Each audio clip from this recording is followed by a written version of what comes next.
Le jour se levait à peine, et déjà le ciel grondait. Pas d'orage, pourtant. Seulement ce bruit sourd, régulier, qui faisait vibrer la terre comme un cœur affolé, l'artillerie au loin. Dans la brume froide du matin, une silhouette avançait, courbée sous le poids d'un sac et d'un monde qu'il ne comprenait plus vraiment. Il s'appelait Henri, mais là, sur ce front perdu de la Seconde Guerre mondiale, son nom importait peu. On l'appelait caporal ou chef. Héros, plus tard. Mais pour l'instant, il n'était qu'un homme essayant de survivre une nouvelle journée. La boue collait à ses bottes, les doigts tremblaient autour du fusil, non pas de froid, mais de cette peur qui ne dit jamais son nom. Pourtant, quand il se retournait, ses yeux se durcissaient. Derrière lui, une dizaine de jeunes hommes le regardaient comme on regarde un phare en pleine tempête. Alors il se forçait à sourire, juste un peu, assez pour dire « on va y arriver ». « Chef, et si on ne revient pas ?» demanda l'un d'eux, la voix à peine plus forte qu'un souffle. Henri inspira profondément, comme s'il allait répondre à une question qu'il s'était posée 1000 fois.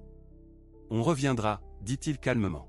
« Pas parce qu'on est plus fort que les balles, mais parce que quelqu'un nous attend. »« Toi, c'est qui ?» ?»« Ma mère », répondit le soldat, en détournant les yeux. Henri hocha la tête.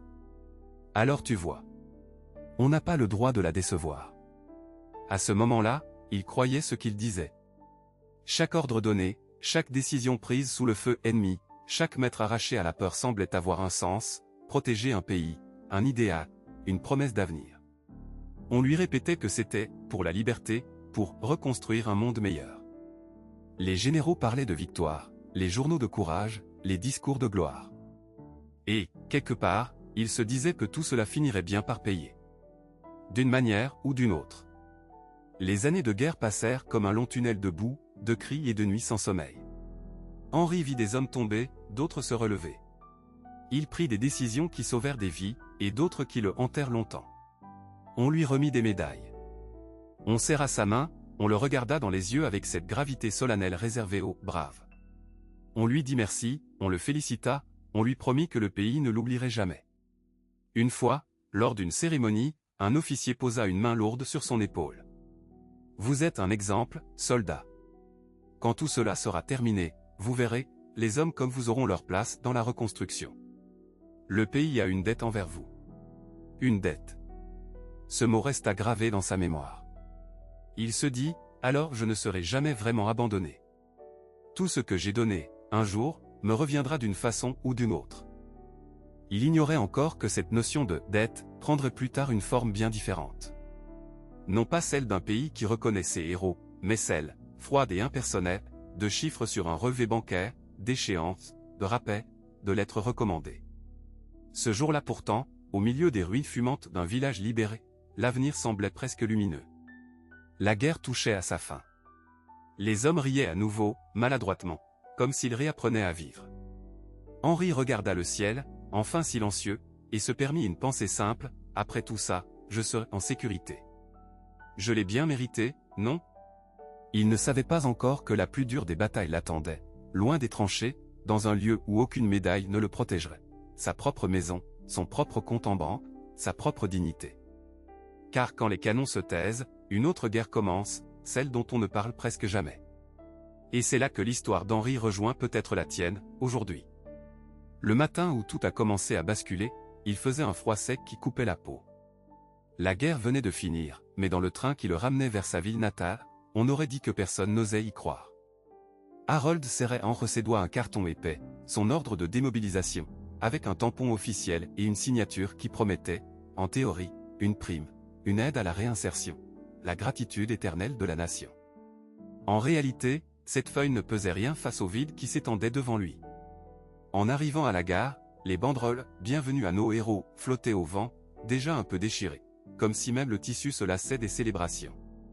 Des enfants agitaient de petits drapeaux, des mères pleuraient, des musiques de fanfare jouaient faux.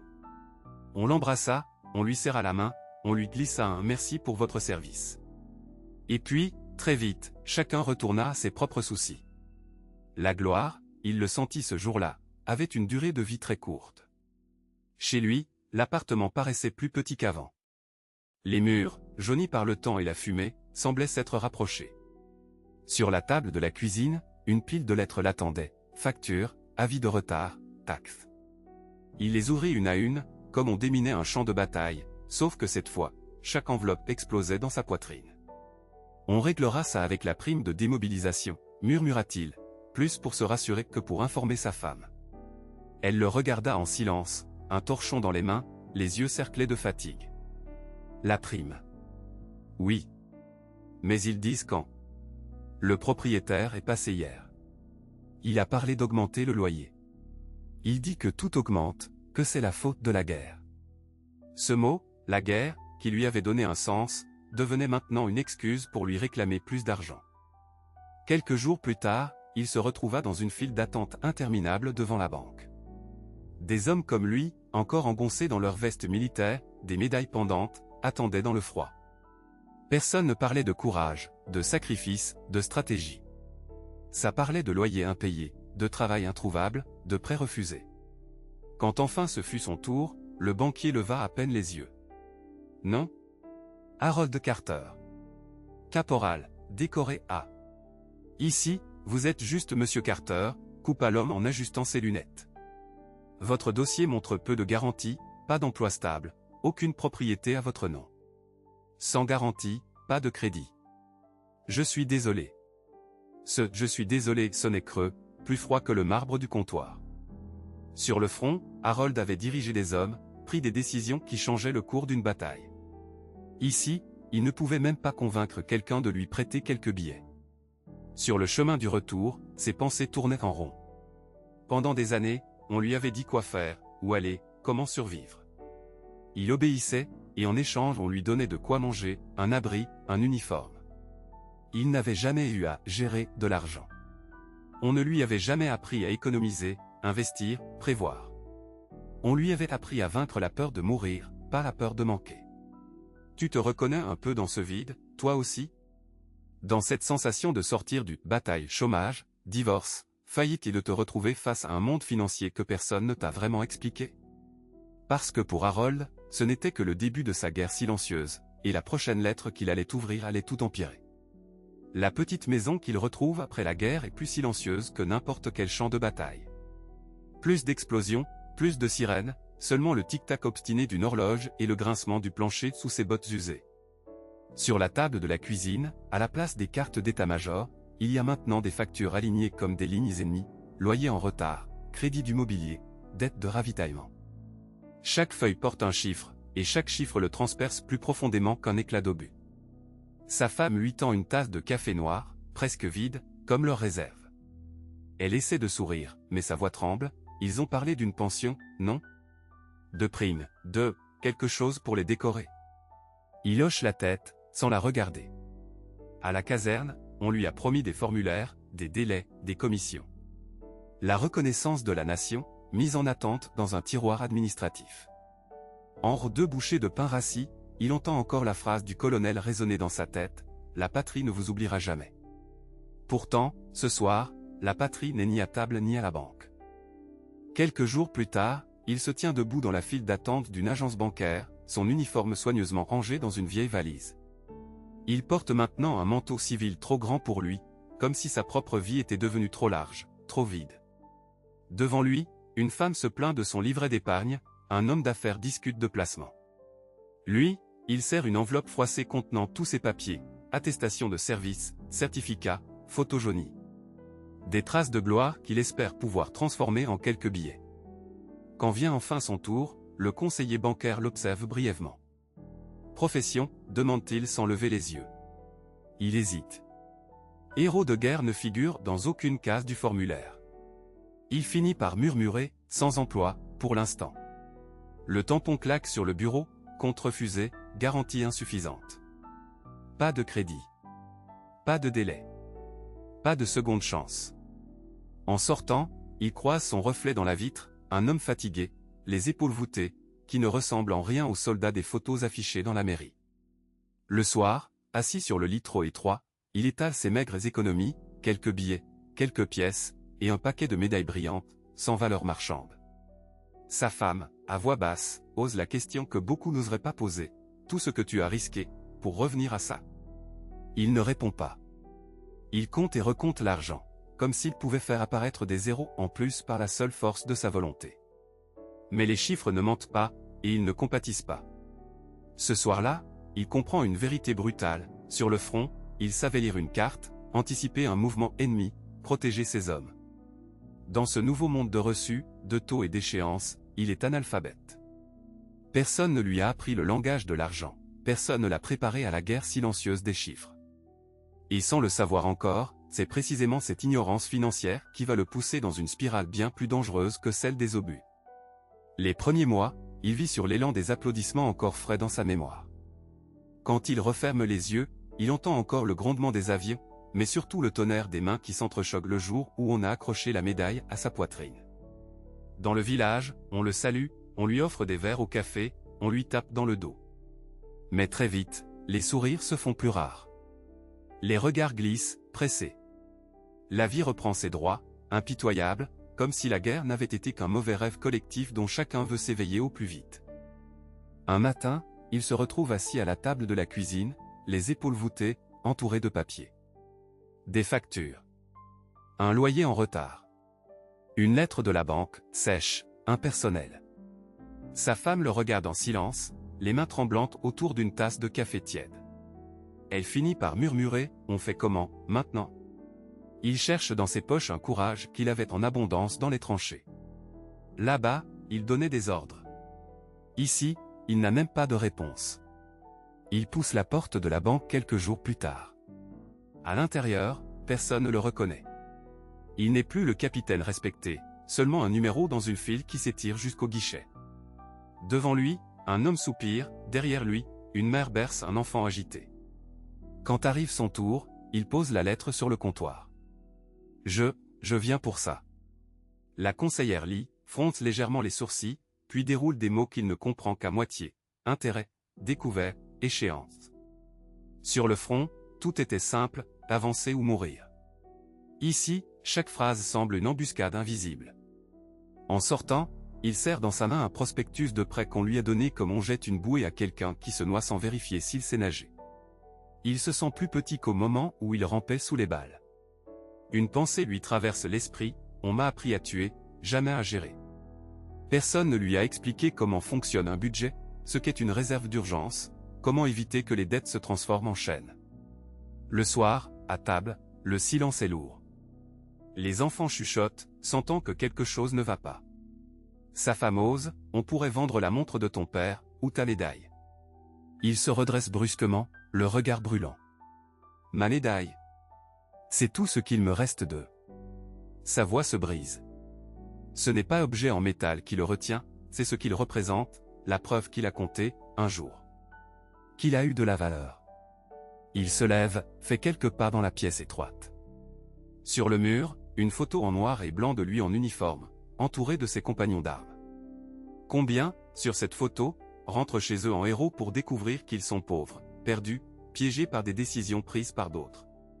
Il sent monter en lui une colère froide, contre le système, contre le silence sur l'argent, contre lui-même aussi. Comment a-t-il pu mener des hommes au combat et être incapable de mener sa propre vie financière? Et toi, est-ce que tu t'es déjà senti comme ça? Compétent dans ton travail, courageux face aux coups de la vie, mais complètement désarmé devant un relevé bancaire ou une dette qui grossit en silence. Parce que ce que notre soldat va découvrir ensuite, c'est que cette nouvelle guerre-là ne se gagne ni avec un fusil, ni avec des médailles, mais avec autre chose, qu'on ne lui a jamais appris à développer. Les années passent, et la guerre semble s'éloigner comme un vieux film aux couleurs délavées. Pourtant, pour lui, elle est encore là, dans chaque matin où il ouvre les yeux avec cette même question plantée dans la poitrine. Comment je vais payer tout ça? Ce n'est plus le fracas des obus qui le réveille, mais le claquement sec de l'enveloppe que le facteur glisse sous la porte. Facture. Relance. Avis de retard. Chaque papier blanc est comme un petit ordre de mission qu'il n'a pas demandé. Un mardi, il se tient à nouveau dans cette banque qu'il commence à connaître trop bien. La lumière est froide, le sol en marbre résonne sous les pas pressés. Devant lui, une femme soupire en regardant son relevé. Derrière, un jeune homme fait défiler nerveusement son application bancaire sur son téléphone, les mâchoires serrées. Le soldat, lui, tient un dossier froissé, comme on tiendrait un dossier médical. Il s'avance vers le guichet. « Je suis désolé, monsieur, mais votre demande de crédit a été refusée. » La voix du conseiller est polie mais vide, comme si elle avait répété cette phrase 100 fois dans la journée. Il le fixe, sans vraiment le voir. Y entend refuser et tout le reste devient un bruit de fond. Dans un flash, il se revoit, 20 ans plus tôt, debout dans une tranchée boueuse, quand un officier avait dit « mission impossible ». À cette époque, impossible avait signifié « on va y aller quand même ». Aujourd'hui, refuser signifie juste « vous êtes seul ». En sortant, il s'assoit sur un banc, le dossier sur les genoux. Il regarde autour de lui. Des visages fatigués, des regards perdus dans le vide, chacun prisonnier de ses propres chiffres rouges. Il se rend compte que sa honte n'est pas unique. Elle est partagée en silence par des milliers de gens qui, comme lui, se lèvent chaque matin en se sentant coupables d'être nuls avec l'argent, sans jamais avoir reçu un véritable entraînement pour ça. Une pensée le traverse, presque violente. À la guerre, on lui avait appris à connaître son ennemi, à lire le terrain, à anticiper les mouvements. Mais personne ne lui a jamais appris à lire un contrat, à décoder un taux d'intérêt, à reconnaître un piège de consommation. On lui a appris à survivre aux bombes, pas au crédit revolving. Ce soir-là, à table, le silence est lourd. Sa femme tourne sa cuillère dans un bol presque vide. Il souffle. « Je suis désolé. J'aurais dû mieux gérer. J'aurais dû être plus fort. » Elle le regarde longuement. « Plus fort que quoi ? On t'a jamais appris tout ça. On vous a fabriqué des héros, pas des gens libres. » Ces mots le frappent plus fort que n'importe quelle explosion. Pas des gens libres.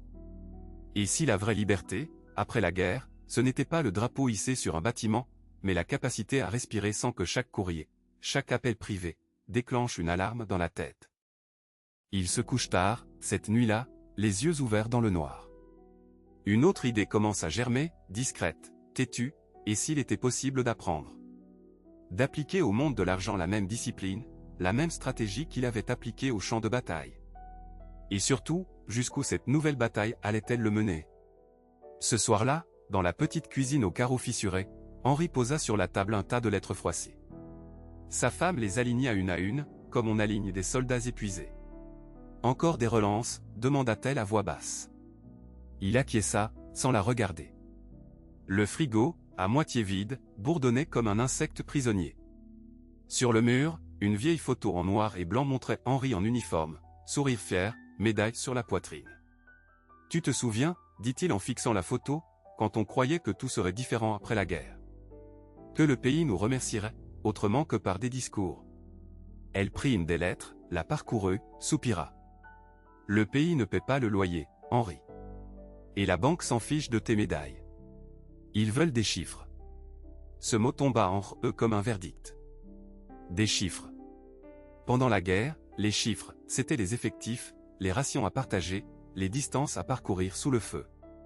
Maintenant, c'était des colonnes rouges sur un relevé bancaire, des pourcentages d'intérêt qui grossissaient plus vite qu'un obus en plein ciel. J'ai toujours su commander des hommes, murmura-t-il. Mais l'argent, ça, personne ne m'a appris. On m'a appris à mourir avec honneur, pas à vivre avec des factures. Il se leva, ouvrit un tiroir et en sortit une petite boîte en fer. À l'intérieur, ses décorations, soigneusement rangées. Il en prit une, la fit tourner entre ses doigts. « Tu crois que si je leur montre ça à la banque, ils me donneront un délai ?» demanda-t-il avec un rire amer. Sa femme s'approcha, referma doucement sa main sur la médaille. « Non. Mais tu peux peut-être commencer par te pardonner à toi-même. Tu te bats contre l'argent comme si c'était un ennemi. L'argent, ce n'est pas l'ennemi, Henri. C'est juste, une langue que tu n'as jamais appris à parler. » Il s'assit, désemparé. « Et comment on apprend cette langue à mon âge ? Quand on a passé la moitié de sa vie à courir après des bombes au lieu de courir après des opportunités. » Elle haussa les épaules, les yeux humides. « Peut-être comme tu as appris le reste. Pas tout seul. Avec quelqu'un pour te guider. Tu n'étais pas seul dans les tranchées. Pourquoi tu veux être seul face à la banque ? » Ces mots restèrent suspendus. Dehors, un voisin claqua une porte, un enfant éclata de rire dans la cage d'escalier. La vie continuait, indifférente à sa bataille secrète. Et toi, tu le sens, ce poids-là. Cette sensation étrange de t'être battu si fort, pour te retrouver, malgré tout, à compter chaque euro, chaque facture, chaque retard. À quel moment as-tu commencé à croire que tes erreurs d'argent définissaient ta valeur ? Henri releva enfin les yeux vers sa femme. D'accord, dit-il, la voix cassée. Demain, je vais à la banque. Mais cette fois, je n'y vais pas comme un soldat vaincu. J'y vais pour comprendre. Pour apprendre à ne plus avoir peur. Il ne le savait pas encore, mais en prononçant ces mots, il venait de franchir une frontière invisible. La guerre extérieure était finie depuis longtemps. La guerre intérieure, elle, venait tout juste de changer de visage. Parce qu'au fond, la vraie question n'était plus « Comment vais-je payer tout ça ?» mais « Que vais-je faire de la peur qui m'empêche de regarder mes finances en face ?» Et c'est là, précisément, que son histoire prend un tournant inattendu. Il reste longtemps silencieux, les yeux perdus quelque part entre la table et ses mains abîmées. Puis il inspire profondément, comme avant de sortir de la tranchée. « Tu sais, dit-il enfin, sur le front, j'avais peur. Mais la peur avait un sens. Chaque balle, chaque explosion, c'était pour quelque chose. On se battait pour rentrer en vie, pour protéger ceux qui étaient derrière nous. Cette peur-là, je savais quoi en faire. » Il relève la tête vers vous, et dans son regard vous reconnaissez quelque chose de familier, un mélange de fatigue, de lucidité et de colère contenue. Mais cette peur-là. Il désigne la pile de factures sur la table. Celle qui commence le 1er du mois, qui se réveille quand tu ouvres ta boîte aux lettres, quand tu consultes ton compte en banque, celle-ci, je ne la comprends pas. Personne ne m'a appris à y faire face. Vous hochez la tête. Vous aussi, vous connaissez ce frisson dans le ventre quand vous voyez s'afficher un solde plus bas que prévu, ce silence lourd quand on évite de parler d'argent en famille. Il sourit tristement. Tu sais ce qui est le plus terrible ? Ce n'est pas de manquer d'argent. C'est la honte. La honte de ne pas être à la hauteur, alors qu'on m'a appris à être à la hauteur sous les bombes. On m'a entraîné à tuer, pas à gérer un budget. On m'a décoré pour mon courage, mais personne ne m'a montré comment lire un relevé de compte. Il marque une pause, les doigts glissant sur une médaille posée près du cendrier. Le métal teinte doucement. Pendant la guerre, on me disait, tiens la position. Ne recule pas d'un mètre. Alors, avec l'argent, j'ai fait pareil. Je tenais. Je ne disais rien. Je serrais les dents. Je cachais mes peurs. J'achetais des choses dont je n'avais pas besoin, juste pour sentir que j'avais encore un peu de contrôle. J'offrais des cadeaux pour ne pas qu'on voie mon vide à l'intérieur. Ces mots résonnent étrangement avec des comportements que vous avez peut-être observés chez vous-même. Ces achats impulsifs pour se faire plaisir après une mauvaise journée. Ces invitations payées pour ne pas paraître radin. Ce silence quand quelqu'un propose de parler d'investissement, d'épargne, de projets à long terme. La nuit, continue-t-il, j'entends encore les sirènes, les explosions. Mais il y a un bruit qui me torture plus encore, aujourd'hui. Il frappe doucement du doigt sur la table, à intervalles réguliers, tac. Tac. Tac. Ce sont les dates d'échéance. Le 5. Le 10. Le 20. Chaque date, c'est comme une attaque surprise. Et moi, je suis là, sans plan, sans stratégie. Sur le front, on avait des cartes, des ordres, un objectif. Ici, j'avance à l'aveugle. Je compte les jours avant la prochaine facture comme avant je comptais les jours avant la prochaine offensive. Il se penche vers vous, la voix plus basse. Tu veux savoir quand j'ai compris que j'étais en train de perdre cette nouvelle guerre ? Ce n'est pas quand la banque m'a appelé. Ni quand ils ont refusé mon prêt. C'est le jour où j'ai menti. Ma fille m'a demandé, « Papa, on est pauvre ?» J'ai répondu, « Bien sûr que non, ma chérie », alors que j'avais peur même d'ouvrir le frigo. Ce mensonge-là m'a brisé plus qu'une balle. Parce que j'ai compris que ma pauvreté n'était plus seulement dans mon portefeuille, elle commençait à entrer dans ma tête. Il se redresse, le regard accroché au vôtre. Tu vois, on parle de traumatisme de guerre, mais personne ne parle des traumatismes financiers. Pourtant, c'est la même logique, ce qu'on vit dehors finit par s'installer dedans. La peur de manquer devient une identité. Les dettes deviennent une prison invisible. Tu commences à te définir par ce que tu n'as pas, par ce que tu dois, par ce que tu ne peux pas offrir. Un silence dense s'installe.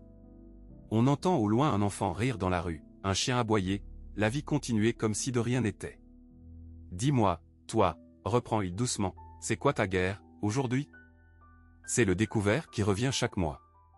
Le loyer qui prend la moitié de ton salaire ? Les cartes de crédit. Le regard des autres? Ou bien cette petite voix qui te répète que tu n'y arriveras jamais, que l'argent n'est pas pour toi? Il s'appuie au dossier de sa chaise, comme si poser ces questions l'avait épuisé, mais dans ses yeux une lueur nouvelle apparaît, presque imperceptible. Tu sais, sur le front, on ne gagnait jamais une bataille seul. On avançait ensemble, on se couvrait, on se parlait. Ici, avec l'argent, on fait l'inverse, chacun souffre dans son coin. On a honte d'avouer qu'on a peur, qu'on ne comprend rien, qu'on se sent dépassé. Alors la question, mon ami, n'est plus seulement « Combien tu as sur ton compte ?» La vraie question, c'est « Es-tu prêt à regarder ton histoire financière en face, et à en changer la fin ?» Il se tourne vers la fenêtre, comme si, au loin, quelque chose l'appelait à se lever une dernière fois. Parce que, crois-moi, même pour moi, le soldat fatigué, il y a eu un moment où tout a commencé à basculer. Il se tait un instant, les yeux perdus dans le vide, puis il reprend d'une voix plus douce, « Tu sais ce que je regrette le plus? Ce n'est pas la guerre, c'est de n'avoir jamais appris à vivre après. On m'a appris à viser juste, à obéir, à survivre. Mais personne ne m'a appris à parler d'argent sans honte, à dire « j'ai peur, je suis perdu ». Alors j'ai fui. Dans le silence, dans les souvenirs, dans les médailles qui ne valent rien à l'épicerie. Je le regarde, troublé. Dans ce salon trop petit, entre un buffet en bois usé et des rideaux jaunis par le temps, ces mots résonnent comme un écho de notre époque. Lui, ancien soldat, se bat contre des formulaires et des chiffres rouges. Nous, aujourd'hui, nous nous battons contre les mêmes angoisses, mais avec d'autres uniformes, badges d'entreprise, profil LinkedIn, cartes bancaires qui refusent de passer. Les visages ont changé, la peur est la même. Il se penche vers moi, comme s'il allait révéler un secret d'État. Tu veux savoir ce qui m'a presque tué? Ce n'est pas la faim, ni la peur. C'est de me croire inutile, parce que je ne savais pas gagner ma vie en temps de paix. Je croyais que ma valeur s'était arrêtée à l'armistice. Il laisse échapper un léger rire amer. On ne m'avait pas dit que la vraie guerre, c'était avec moi-même. Je lui demande doucement, et qu'est-ce qui t'a sauvé? Il ferme les yeux, cherche dans sa mémoire. Le jour où j'ai arrêté de faire semblant. Où j'ai accepté d'ouvrir mes comptes comme on ouvre une vieille blessure. Où j'ai osé demander de l'aide, parler de mes dettes comme on parle d'une jambe cassée. Pas avec fierté, mais sans honte. Ce jour-là, j'ai compris que je n'étais pas un raté, juste un homme qui n'avait jamais appris à faire la paix avec l'argent. Ces paroles glissent en toi aussi, tu le sens. Parce que, quelque part, tu connais cette sensation de mener une bataille silencieuse que personne ne voit. Peut-être que tu as déjà regardé ton compte en banque comme lui regardait autrefois le champ de bataille, avec peur, confusion, rage contenue. Peut-être que, comme lui, tu as déjà cru que tes erreurs financières définissaient ta valeur entière. Il lève un doigt, comme un professeur improvisé. Un jour, j'ai compris que mes blessures financières ressemblaient à mes blessures de guerre, invisibles, mais réelles. Et qu'il fallait les soigner, pas les cacher. J'ai commencé petit, un carnet, un crayon, compter ce qui entrait, ce qui sortait. C'était ma nouvelle mission. Au début, j'avais honte. Puis, peu à peu, j'ai senti quelque chose changer ici. Il pose sa main sur sa poitrine. La peur a reculé. Pas d'un coup. Mais un pas après l'autre. Dans le silence qui suit, on entend juste l'horloge du salon. Tic-tac. Tic-tac. Comme si le temps lui-même nous rappelait que continuer à fuir a un coût. Alors je te pose la question, à toi qui écoutes cette histoire, dans quel domaine de ta vie as-tu l'impression de mener, en ce moment, ta propre guerre financière? Est-ce une dette qui t'étouffe, une peur de manquer, une honte d'avoir tout perdu, ou simplement la sensation d'être en retard sur tout le monde? Tu n'as pas besoin d'entrer dans les détails, mais si tu te reconnais, écris-le en commentaire. Ma guerre financière, c'est... Mettre des mots, c'est déjà déposer les armes de la solitude. C'est le premier pas pour cesser de subir et commencer à comprendre. Et dans le prochain souffle de ce récit, je vais te montrer ce que ce vieux soldat a découvert, presque trop tard, comment transformer cette douleur économique en une forme de victoire intérieure que personne ne pourra jamais te reprendre. Le vieux soldat lève les yeux vers toi, comme s'il pouvait traverser le temps et l'écran. Sa voix semble venir de très loin, mais chaque mot tombe avec le poids d'une vie entière. Tu vois, la guerre m'a appris à survivre sous les bombes. Mais personne ne m'a appris à survivre aux factures. On m'a formé à garder mon sang-froid quand tout explose autour de moi, mais jamais quand la banque m'envoie une lettre recommandée. On m'a décoré pour avoir tenu une ligne de front, mais personne ne m'a montré comment tenir un budget. Il sourit, un sourire fatigué, mais différent de tout à l'heure. Il n'y a plus seulement de l'amertume, il y a, dans ses yeux, comme une lueur de compréhension. Le plus dur, ce n'était pas le manque d'argent. C'était la honte. La honte de me sentir faible, inutile, dépassé. Comme si j'étais devenu un fardeau. Alors, j'ai fait ce que je savais faire, j'ai commencé par regarder la vérité en face. Pas les canons, cette fois, mais mes comptes. Mes peurs. Mes croyances. J'ai compris que je me battais contre un ennemi invisible, l'idée que je ne méritais pas d'être en paix avec l'argent. Il se penche un peu, comme pour te confier un secret. La vraie victoire, je ne l'ai pas gagnée sur un champ de bataille. Je l'ai remportée le jour où j'ai accepté de dire tout haut, j'ai mal. Je suis perdu avec l'argent. J'ai peur. Ce jour-là, j'ai cessé d'être une victime silencieuse. J'ai commencé à redevenir un soldat, mais pour ma propre cause. Un silence. Puis sa voix se fait plus douce. Toi aussi, tu as ta guerre. Peut-être que ce n'est pas une guerre avec des armes, mais une guerre avec ton découvert, avec tes dettes, avec la peur de manquer, avec cette petite voix qui te dit que tu n'y arriveras jamais. Alors dis-moi, si tu devais mettre des mots sur ta plus grande douleur financière, ce serait quoi? La solitude quand tu regardes ton compte. Le poids d'un prêt. Le sentiment d'avoir tout fait comme il faut et de rester bloqué au même point. Il inspire profondément, comme pour te laisser la place de répondre. Écris-la. Là, en dessous. Mets-la noir sur blanc. Tu ne règles pas tout d'un coup, non, mais tu fais ce que moi, je n'ai pas su faire pendant des années, tu refuses de te taire. Tu transformes la honte en parole. Et la parole, tu sais, c'est le début de la liberté. Son regard se tourne vers l'horizon, mais sa dernière phrase t'est destinée. Si cette histoire a réveillé quelque chose en toi, si tu t'es reconnu, même un peu, ne pars pas en silence comme nous l'avons fait après la guerre. Reste. Reviens. Abonne-toi. On va apprendre ensemble à ne plus subir l'argent comme une bombe qui tombe du ciel, mais à le regarder en face, sans trembler. Une vidéo après l'autre, une prise de conscience après l'autre. Parce qu'aucun soldat ne devrait mener cette bataille-là, seul.